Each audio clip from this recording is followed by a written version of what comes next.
Hi students, in last lecture we studied about the chemical properties and trends in chemical reactivity of group 16 elements. So first we do the quick revision of that topic. तो उसमें discuss करा था कि group 16 के element है वो कैसी chemical properties को शो करते हैं, जिसमें हमने पढ़ा था क्या था जो ऑक्सीजन है वो बाकी सेकंड पीरियड के एलिमेंट के कंपैरेटिवली क्या करता है, अनॉमलस बिहेवियर शो करता है। बिकॉज ऑक्सीजन का साइज़ छोटा होता है, साइज़ छोटा होने के कारण उसकी इलेक्ट्रोनेगेटिविटी वैल्यू हाई होती है। ऑल्सो उसमें से जो आउटरमोस्ट शेल से इलेक्ट्रॉन को रिमूव करने के लिए ज़्यादा एनर्जी देनी पड़ती है, जिसकी वजह से हमारे पास आयनेशन इंथैल्पी की वैल्यू है वो भी क्या आएगी, हाई आएगी। ऑल्सो ऑक्सीजन के अंदर जो डी ऑर्बिटल है वो प्रेजेंट नहीं होता है, कहते हैं जिसकी वजह से हमारे पास क्या होगा, जो ऑक्सीजन है वो डिफरेंट तरीके से क्या करता है, केमिकली बिहेवियर करता है। कहता है हमारे पास ऑक्सीजन में खाली डी ऑर्बिटल प्रेजेंट ना होने के कारण जो उसकी कोवेलेंसी है मैक्सिमम कितनी होती है, 4 होती है, बट रेयरली वो 4 को शो करता है। ज़्यादातर वो कौन सी शो करता है, 2 ऑक्सीडेशन स्टेट को शो करता है। जबकि कहता है हमारे पास जो बाकी के एलिमेंट है, बाकी के एलिमेंट अब क्या करते हैं, अपने वैलेंस शेल को एक्सपैंड कर लेते हैं खाली डी ऑर्बिटल को यूज़ करके, जिसके कारण उनकी कोवेलेंसी है वो 4 से क्या हो सकती है, इंक्रीज हो सकती है। नेक्स्ट हमने पढ़ा था दैट इज़ कि केमिकल बिहेवियर कैसे होता है, कि केमिकल ट्रेंड है वो रिएक्टिविटी में कैसे फॉलो होगा, जिसमें हमने फर्स्ट डिस्कस करा था। कहता है जब हमारे पास क्या होता है कि ग्रुप 16 के एलिमेंट हाइड्रोजन के साथ कंबाइन होते हैं, वो उस दौरान कैसी केमिकल रिएक्टिविटी को शो करती है, जिसमें हमने पढ़ा था ग्रुप 16 के एलिमेंट जब हाइड्रोजन के साथ रिएक्शन शो करेंगे उस दौरान वो H2E फार्मूले का क्या अपनाते हैं, हाइड्राइड फॉर्मेशन करते हैं। इससे हमने स्ट्रक्चर को भी डिटेल में डिस्कस करा था। नेक्स्ट हमने पढ़ा था ट्रेंड्स इन करैक्टरिस्टिक्स, कि हमारे पास जो करैक्टरिस्टिक्स होती हैं हाइड्राइड की वो कैसी होती है, उसमें कैसा ट्रेंड फॉलो होता है, जिसमें हमने अलग अलग करैक्टरिस्टिक के बारे में पढ़ा था, that is volatility, acidic character. Also हमने पढ़ा था रेड्यूसिंग करैक्टर के बारे में। नेक्स्ट हमने पढ़ा था कि बाकी के हाइड्राइड है वो कैसी केमिकल एक्टिविटी को शो करते हैं। Next now we come to today's topic that is reactivity with oxygen. आज हम डिस्कस करेंगे कि जो ग्रुप 16 के एलिमेंट है वो ऑक्सीजन के साथ कैसे रिएक्टिविटी शो करते हैं। कहता है जब हमारे पास क्या होता है, ग्रुप 16 के एलिमेंट ऑक्सीजन के साथ रिएक्शन शो करेंगे उस दौरान क्या होती है, ऑक्साइड की फॉर्मेशन होती है। कहता है जो सभी एलिमेंट होते हैं ग्रुप 16 के वो क्या करते हैं, 2 मेन टाइप के ऑक्साइड बनाते हैं। जैसे हमारे पास 2 ऑक्साइड बनेंगे फार्मूला के, दैट इज़ EO2 फार्मूला का ऑक्साइड बनता है, दूसरा हमारे पास बनेगा EO3 फार्मूले का ऑक्साइड। यहाँ पे E किसको डिनोट करता है, ग्रुप 16 के एलिमेंट को डिनोट करता है, that is sulphur, selenium, tellurium, polonium, इनको ये E क्या करेगा, डिनोट करेगा। इसके अलावा ये कहता है हमारे पास बाकी के ऑक्साइड भी बना लेता है, जिनको टेबल नंबर 12 में गिवन दे रखा है। जैसे यहाँ पे हमें गिवन दिया हुआ है कि जो ऑक्साइड्स है वो सभी ग्रुप 16 के एलिमेंट किस किस फार्मूला के ऑक्साइड बनाते हैं, वो हमें यहाँ पे इस टेबल में गिवन दे रखा है।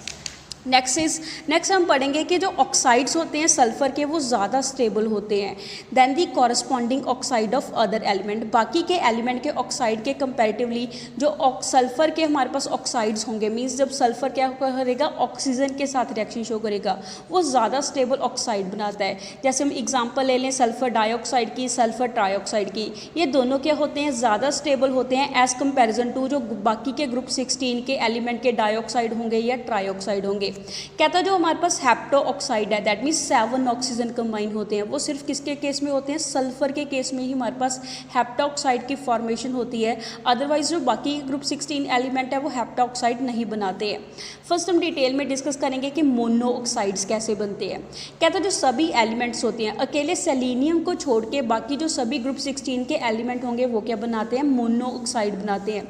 जैसे कहता है जो सल्फर है, सल्फर का मोनो ऑक्साइड कैसे बनता है, जब हम मिक्सचर ले लेते हैं सल्फर डाइऑक्साइड का एंड सल्फर का, दोनों के मिक्सचर को हम हीट करते हैं रिड्यूस्ड प्रेशर की कंडीशन में। यहाँ पे हम टेम्परेचर कितना लेते हैं, 425 से लेकर 475 केल्विन तक का टेम्परेचर लेते हैं। उस दौरान जब इस टेम्परेचर रेंज के ऊपर हम दोनों के सल्फर डाइऑक्साइड एंड सल्फर दोनों के मिक्सचर को हीट करते हैं तो हमारे पास क्या होती है, सल्फर मोनोऑक्साइड की फॉर्मेशन होती है। इसको ऑल्सो हम और कैसे बना सकते हैं, सिल्वर या फिर थायोनिल क्लोराइड। कहता है जब हमारे पास क्या होती है, थायोनिल क्लोराइड के ऊपर सिल्वर की रिएक्शन होती है उस दौरान भी हमारे पास सल्फर मोनोऑक्साइड की फॉर्मेशन होती है एंड साथ में क्या प्रोड्यूस होगा, सिल्वर क्लोराइड की फॉर्मेशन होगी। कहता है जो हमारे पास टेलुरियम मोनोऑक्साइड है या फिर पोलोनियम मोनोऑक्साइड है, ये हमारे पास कैसे बनते हैं, जब हम हीटिंग करते हैं उनके कॉरस्पॉन्डिंग ट्राइऑक्साइड की। जैसे कहता है हम टेलुरियम के ट्राइऑक्साइड ले लें या पोलोनियम का ट्राइऑक्साइड ले लें, उसको हम हीट करें, उस दौरान हमारे पास क्या होगी, टेलुरियम मोनोऑक्साइड या पोलोनियम मोनोऑक्साइड की फॉर्मेशन होगी। जैसे हमने पढ़ा है कि जो सेलेनियम है वो मोनोऑक्साइड नहीं बनाता है। कहते हैं जो मोनोऑक्साइड है उनका स्ट्रक्चर हम कैसे असाइन करते हैं, दैट इज हमारे पास क्या होगा, ई डबल बॉन्ड ओ आता है। यहाँ पे हमारे पास ई किसको डिनोट करता है, कोई भी ग्रुप 16 के एलिमेंट को डिनोट करेगा अकेले सेलेनियम को छोड़ के। जैसे यहाँ पे हमारे पास ई कौन सा हो सकता है, सल्फर भी हो सकता है, टेलुरियम भी हो सकता है, पोलोनियम भी हो सकता है। नेक्स्ट हम पढ़ेंगे डाइऑक्साइड के बारे में कि जो ग्रुप 16 के एलिमेंट है वो डाइऑक्साइड कैसे बनाते हैं। कहते हैं जो सभी मेंबर्स होते हैं ऑक्सीजन फैमिली के, that is sulphur, selenium, tellurium, polonium, ये सभी क्या करते हैं, डाइऑक्साइड फॉर्मेशन बनाते हैं। उस दौरान फार्मूला क्या होता है, EO2 फार्मूले का क्या बनाएंगे, डाइऑक्साइड बनाएंगे। जैसे सल्फर का डाइऑक्साइड क्या हो गया, sulphur dioxide, selenium dioxide, tellurium dioxide, polonium dioxide. कहते हैं जो डाइऑक्साइड है वो हमें कैसे मिलती है, जब हम डायरेक्ट क्या करते हैं, डायरेक्ट एलिमेंट को ऑक्सीजन के साथ रिएक्शन शो करवाएंगे। यहाँ पे हमारे पास ये फॉर्मेशन क्या होगी, डाइऑक्साइड की फॉर्मेशन होती है। जैसे हम एग्जाम्पल ले लें S8, जैसे हमारे पास सल्फर हमें पता है पक्का रिंग लाइक स्ट्रक्चर में एग्जिस्ट करते हैं, जिसमें 8 सल्फर के एटम आपस में क्या होते हैं, जुड़े हुए होते हैं। कहते हैं जब S8 रिएक्शन शो करेगा ऑक्सीजन की प्रेजेंस में, उस दौरान हमारे पास क्या होती है, 8 मॉलिक्यूल्स मिलते हैं सल्फर डाइऑक्साइड गैस के। कहता है ये जो डाइऑक्साइड्स होते हैं एलिमेंट के वो क्या करते हैं, डिफरेंट होते हैं, एक दूसरे से अलग अलग प्रॉपर्टीज़ को शो करेंगे। कहता है वो किसके ऊपर डिपेंड करती है, स्ट्रक्चर के ऊपर डिपेंड करती है, बिकॉज सभी का स्ट्रक्चर भी क्या होता है, डिफरेंट होता है। जैसे कहते हैं जो सल्फर डाइऑक्साइड है, सल्फर डाइऑक्साइड गैसियस स्टेट में एग्जिस्ट करती है रूम टेम्परेचर के ऊपर, जिसका बॉइलिंग पॉइंट कितना होता है, 263 केल्विन होता है। कहता है सल्फर डाइऑक्साइड के अंदर जो सल्फर एटम है, सल्फर एटम की हाइब्रिडाइजेशन कौन सी होती है, sp2 हाइब्रिडाइजेशन इसकी होगी, जिसमें कहता क्या होता है हमारे पास 3 sp2 हाइब्रिड ऑर्बिटल में से जो 2 sp2 हाइब्रिड ऑर्बिट होते हैं वो क्या बनाते हैं, हमारे पास सिग्मा बॉन्ड बनाएंगे ऑक्सीजन के साथ, वो ऑक्सीजन के साथ कंबाइन होकर सिग्मा बॉन्ड बना लेते हैं। एंड बाकी जब हमारे पास, जैसे हमारे पास टोटल कितने sp2 हाइब्रिडाइज है, 3 है, 3 में से 2 ने तो सिग्मा बॉन्ड बना लिया ऑक्सीजन के साथ, एंड जो बाकी का रिमेनिंग हमारे पास 2 अनहाइब्रिड ऑर्बिटल बनते हैं, that is 3p and 3d, वो क्या बनाते हैं हमारे पास, पी पाई ओवरलैपिंग करेंगे, एंड साथ में क्या करते हैं, दूसरा क्या बनाएगा, पी पाई ओवरलैपिंग करेगा। यहाँ से हमारे पास डबल बॉन्ड की फॉर्मेशन होती है ऑक्सीजन के साथ, जैसे हमें यहाँ पे शो करा हुआ है। कहते हैं जो सल्फर है, सल्फर जब अपनी ग्राउंड स्टेट में होगा उस दौरान उसकी इलेक्ट्रॉनिक कन्फिग्रेशन क्या होती है, आउटरमोस्ट शेल की 3s2 3p4 होती है, जिसमें हमारे पास 3d ऑर्बिटल क्या होता है, खाली ऑर्बिटल प्रेजेंट होता है। जब कहता है हम एक्साइटेशन कराएंगे, एक इलेक्ट्रॉन का जंप करवा देते हैं, जब कहता है एक्साइटेशन के दौरान 3p का एक इलेक्ट्रॉन खाली 3d में क्या हो जाता है, एक्साइटेशन शो करेगा। उस दौरान हमारे पास क्या होगा, एक जो हमारे पास s वाला ऑर्बिटल है एंड 2 हमारे पास p वाले ऑर्बिटल है, ये किस में हमारे पास इन्वॉल्व हो जाते हैं, sp2 हाइब्रिडाइजेशन में इन्वॉल्व हो जाएंगे। एंड बाकी के जो हमारे पास 3p वाला एक ऑर्बिटल है एंड 3d वाला एक ऑर्बिटल है, वो क्या करते हैं, जैसे कहते हैं हमारे पास जो 3p वाला एक ऑर्बिटल है वो क्या करेगा, ऑक्सीजन के p ऑर्बिटल के साथ क्या करता है, ओवरलैपिंग करता है। वहाँ पे हमारे पास कौन सी ओवरलैपिंग होगी, पी पाई ओवरलैपिंग होती है, साइड वाइज ओवरलैपिंग होती है। ऐसे हमारे पास जो 3d वाला ऑर्बिटल है सल्फर का, वो ऑक्सीजन के पी पाई ऑर्बिटल के साथ क्या करेगा, ओवरलैपिंग शो करेगा, जैसे हमें यहाँ पे शो करा हुआ है। कहते हैं जो सल्फर का क्या होता है, खाली d ऑर्बिटल होता है, वो क्या करते हैं, ऑक्सीजन के 2p फिल्ड ऑर्बिटल के साथ ओवरलैपिंग शो करेगा, जिसकी वजह से वहाँ से हमारे पास क्या होगी, पी पाई डी पाई बॉन्डिंग शो होती है। एज ए रिजल्ट हमारे पास जो सल्फर का स्ट्रक्चर है वो ये वाला आ जाता है। यहाँ से हमारे पास क्या शो हो रहा है कि दोनों ऑक्सीजन के साथ क्या बन रहे हैं, डबल बॉन्ड बन रहे हैं, बट दोनों के क्या होती है, डिफरेंट बॉन्डिंग होती है, बिकॉज जो एक डबल बॉन्ड है उसमें क्या होती है, पी पाई डी पाई बॉन्ड की ओवरलैपिंग होती है। ऐसे जो हमारे पास दूसरा है, दूसरे में क्या होती है, पी पाई ऑर्बिटल की ओवरलैपिंग होती है। यहाँ पे जो लोन पेयर आया है वो किस वजह से आया है, बिकॉज कहता है ये हमारे पास जो एस वाला है, ये 2 इलेक्ट्रॉन पड़े हैं, ये किसका काम करते हैं, एज अ लोन पेयर का काम करेंगे। ऐसी कहता है ये जो हमारे पास 2 सिंगल इलेक्ट्रॉन है ये क्या करते हैं, सिग्मा बॉन्ड बनाते हैं। जैसे हमें पता है कि डबल बॉन्ड में एक सिग्मा बॉन्ड होता है, दूसरा क्या होता है, पाई बॉन्ड होता है। जैसे कहते हैं जो सिग्मा बॉन्ड है वो ये दोनों इलेक्ट्रॉन की वजह से बना है, दोनों डबल बॉन्ड के अंदर। एंड जो हमारे पास दूसरा पाई बॉन्ड आया वो किस वजह से आया है, एक पी पाई बॉन्डिंग की वजह से आया है, दूसरा पी पाई डी पाई बॉन्डिंग की वजह से आया है। कहता है हमारे पास जो थर्ड sp2 हाइब्रिड ऑर्बिटल है वो क्या करता है, जैसे ये वाला ऑर्बिट है ये क्या करेगा, लोन पेयर की तरह तरह ये क्या करेगा, सल्फर के ऊपर एग्जिस्ट करता है। सिंस कहता है एक ऑर्बिटल के अंदर हमारे पास lone pair of electron present है, जिसकी वजह से हमारे पास क्या होगी, lone pair and bond pair के बीच में क्या होती है, रिपल्शंस होती है। जैसे हमें पता है कि जो lone pair and bond pair की रिपल्शन है वो ज़्यादा होती है as comparison to bond pair and bond pair की रिपल्शन के कंपेरेटिवली। तो एज ए रिजल्ट वहाँ से जो बॉन्ड एंगल है हमारे पास ऑक्सीजन सल्फर ऑक्सीजन का, वो स्लाइटली क्या हो जाता है, 120 डिग्री से रिड्यूस होकर कितना रह जाएगा, 119.5 डिग्री रह जाता है। जैसे हमें पता है कि sp2 हाइब्रिडाइजेशन के अंदर हमारे पास क्या होता है, 120 डिग्री का एंगल बनता है, जिसमें ट्राइगोनल प्लेनर ज्योमेट्री होती है। यहाँ से हमारे पास जो एंगल रिड्यूस होया उसकी वजह से हमारे पास क्या हो जाता है, इसका एंगुलर स्ट्रक्चर आ जाता है, या फिर इसको हम क्या बोलते हैं, बेंट स्ट्रक्चर बोलते हैं। कहता जैसे हमें यहाँ से क्लियर हो रहा है कि जो दो पाई बॉन्ड है, जो दोनों क्या होते हैं, डिफरेंट होते हैं, बिकॉज एक में क्या होती है पी पाई ऑर्बिटल की ओवरलैपिंग होगी, जबकि दूसरे में क्या होती है पी पाई डी पाई ऑर्बिटल की ओवरलैपिंग होती है। बट एक्चुअल में कहता क्या होता है, हमारे पास जो सल्फर ऑक्सीजन का बॉन्ड है, दोनों की बॉन्ड लेंथ क्या आती है, सेम आती है। जैसे दोनों में हमारे पास ऑर्बिटल में ओवरलैपिंग तो डिफरेंट हो रही है, बट ओवरलैपिंग डिफरेंट होने के बावजूद भी हमारे पास जो दोनों की बॉन्ड लेंथ है वो क्या आती है, सेम आती है। वो किस वजह से होती है, बिकॉज क्या होता है, हमारे पास दो स्ट्रक्चर के बीच में रेजोनेंस शो होती है। रेजोनेंस के कारण हमारे पास जो बॉन्ड लेंथ है वो क्या आएगी, सेम आएगी, जिसको हमने +1 क्लास में डिस्कस करा हुआ है। कहते हैं जो सल्फर डाइऑक्साइड मॉलिक्यूल है वो क्या होता है, रेजोनेंस हाइब्रिड मॉलिक्यूल होता है दो स्ट्रक्चर का, ए एंड बी स्ट्रक्चर का, जैसे हमें यहाँ पे शो करा हुआ है। कहता जो हमारे पास ए एंड बी स्ट्रक्चर है, दोनों की रेजोनेंट हाइब्रिड से हमारे पास क्या बनेगा, जो ओवरऑल स्ट्रक्चर है सल्फर डाइऑक्साइड का, उसकी फॉर्मेशन होती है। कहता है यहाँ पे जो मल्टीपल बॉन्डिंग हो रही है सल्फर की ऑक्सीजन बॉन्ड की, उसमें क्या होती है, वो किस वजह से होती है, बिकॉज उस दौरान पी पाई बॉन्डिंग होती है, वो हमें क्या इंडिकेट करती है, रेजोनेंस स्ट्रक्चर को क्या करेगी, इंडिकेट करेगी।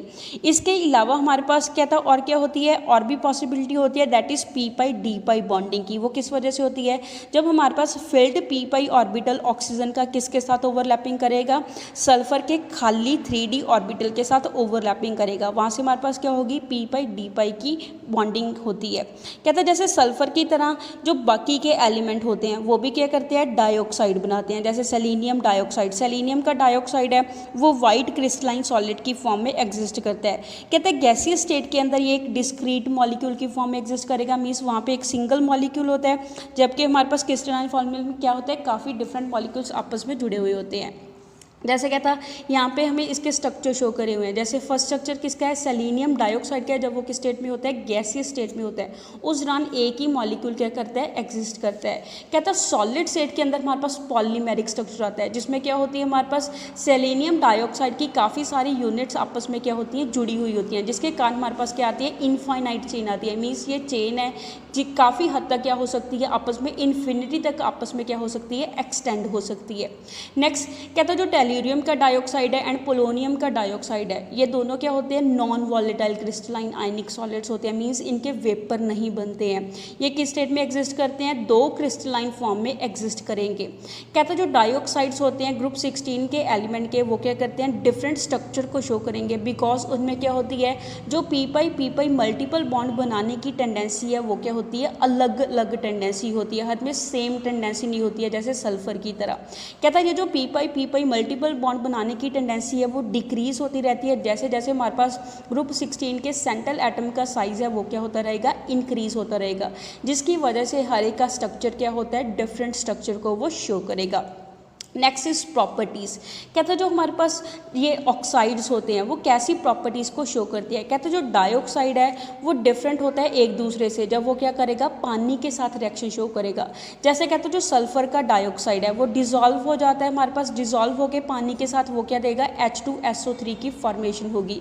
कहते हैं वो किस फॉर्म में एग्जिस्ट करता है, सिर्फ सॉल्यूशन की फॉर्म में ही एग्जिस्ट करेगा, वो कभी भी अकेला एग्जिस्ट नहीं करता।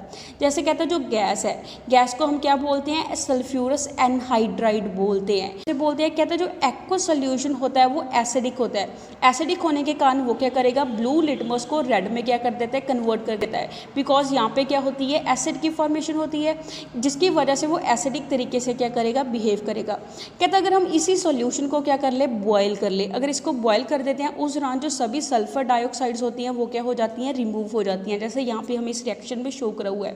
कहता है जब H2SO3 इसको हम बॉइलिंग करते हैं उस दौरान वाटर अलग हो जाता है एंड जो उसमें सल्फर डाइऑक्साइड डिसॉल्व होती है वो क्या होती है, गैस की फॉर्म में उससे बाहर निकल जाती है।